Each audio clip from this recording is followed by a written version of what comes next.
remember. It was on the south end, where the Air Museum is now. It was a hangar that faced the north. It's machinist hangar. It was all machine work. My dad was a machinist and was a union guy. But that caught on fire, and I can't remember what time it caught on fire, or what year. It was 1964, maybe 65, that it caught on fire and burned to the ground. That's where my dad worked.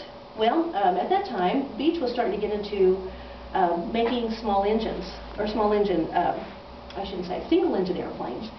And so they were starting to develop. The Musketeer was already on board, but they moved the production, stop me if I'm wrong, Don, they moved the production from Wichita of the Musketeer to Liberal. They also developed the Skipper and developed the Sundowner, and then the retractable heavier Musketeer, which was called the Sierra. And then they also produced a little airplane called the Skipper, and it was a two-seater trainer, basically. And so my dad got moved, and his 5 married men of machinists and A&P mechanics and whatnot, they moved to, and I can't remember what hangar it was either, but they moved up the line a little bit, and they were the experimental department.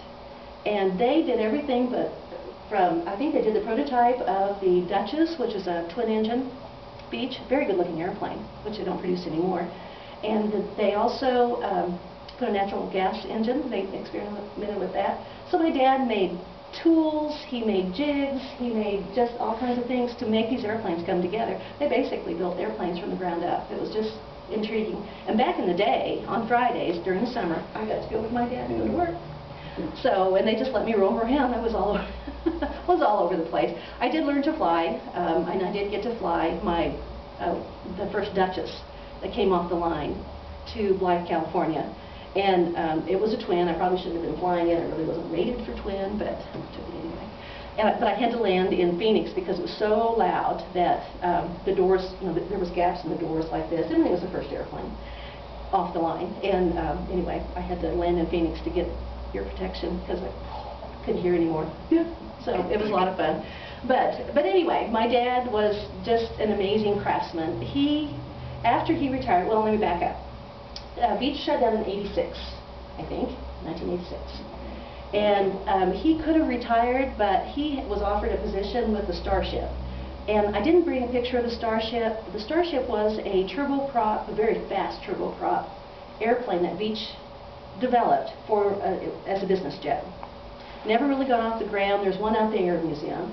I think maybe 5 were actually built.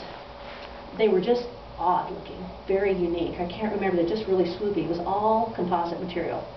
So anyway, he had a position, or he was offered a position to go work on it, so he took it. That was a little adventure. So my mom and dad moved to Wichita for a couple of years. Came back, my dad started, when he retired, retired, he decided to work as a small engine repair. So Don and my dad worked together, which is just crazy. Don also lived next door to my aunt and uncle, so see, that's at 2 degrees. And then he, on off season, he built these wagons for my sister and I, and my niece. And if you look, I won't pass it around because it's very delicate and I don't want anybody to touch it. But if you'll just look at it, the craftsmanship is just amazing. And it's tiny. My dad had big old thick fingers. I don't know how he did what he did. But just amazing. He's just been a craftsman and an excellent one, I think a master craftsman. So anyway. Now you said you have a love of welding. Is that where you got it from your dad? Mm-hmm. Mm-hmm. He also dinked around with blacksmithing. And so he and I would twist metal on our, I'd go get on there and we'd twist metal. Wrought iron. Which was just a hoot for me. And I do like to weld. It's just amazing. I think I get that from my dad. So. Kelly, a story that I heard from you is that you didn't really, now, you weren't, firefighting was your first choice, right? What was it? I was still trying to find my way. I had no real idea. In high school, I really enjoyed drafting and woodworking and things like that, so kind of the natural progression. Almost felt like you had to decide when you were in high school what you wanted to be for the rest of your life. So, okay, engineering sounds good. So I wound up at Kansas State, but then drafting went from what I loved, drawing on paper, to CAD drafting, computer-aided design, and it kind of got away from what I wanted. So I took a cooperative job where you would go to school a semester and then work a semester and I took a job with General Electric at Arc City, and I only stayed about a month, but at Strother Field, and I was going to get a little taste of engineering by working on jet engines there. It was really intriguing, but I found out it wasn't my cup of tea, and I ended up calling Dad in the middle of January and saying, I think I'm going to come home and change my path a little bit.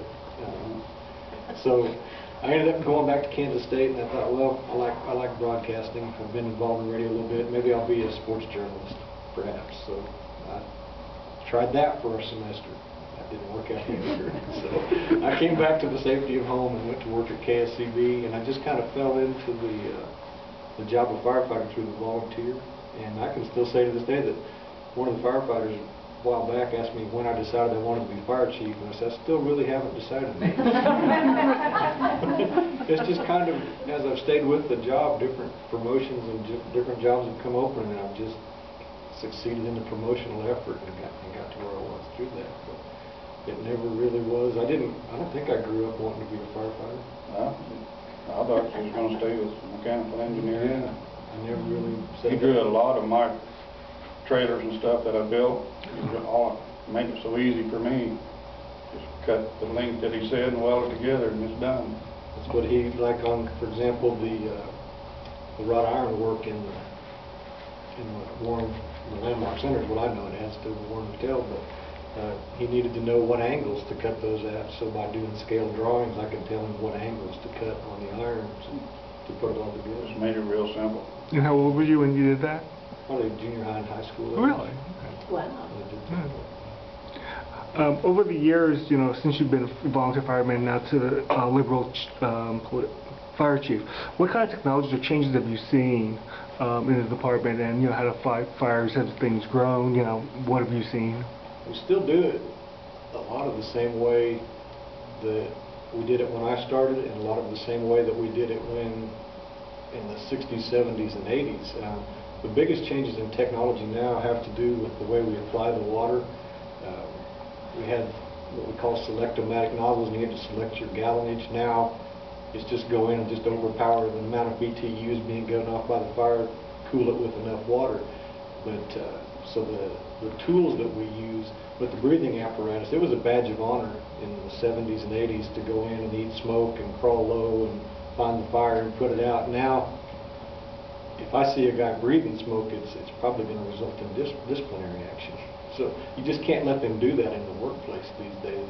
And the air packs and the breathing apparatus that we wear today are some of the same technology that pilots in experimental aircraft wore when they were first testing the heights of the atmosphere, and probably what NASA uses. So the air packs and the breathing apparatus and the personal protective equipment that the guys wear enable them to go way beyond, as far as interior firefighting, probably where they should be.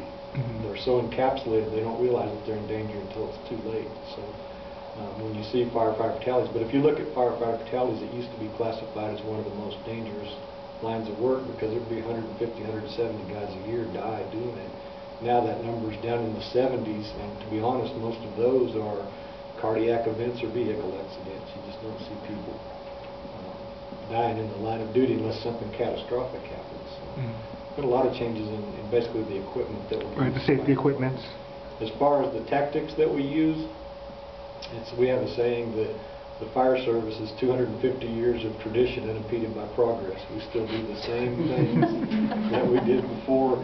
Only in the last couple of years, I was at a conference in Manhattan 2 years ago, and we're starting to realize that if it's just property, if there's no life safety issues, we can do things called transitional attacks.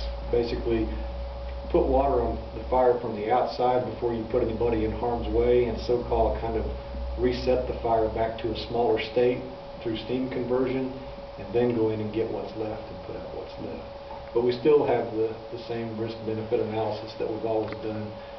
We'll risk everything to save a life.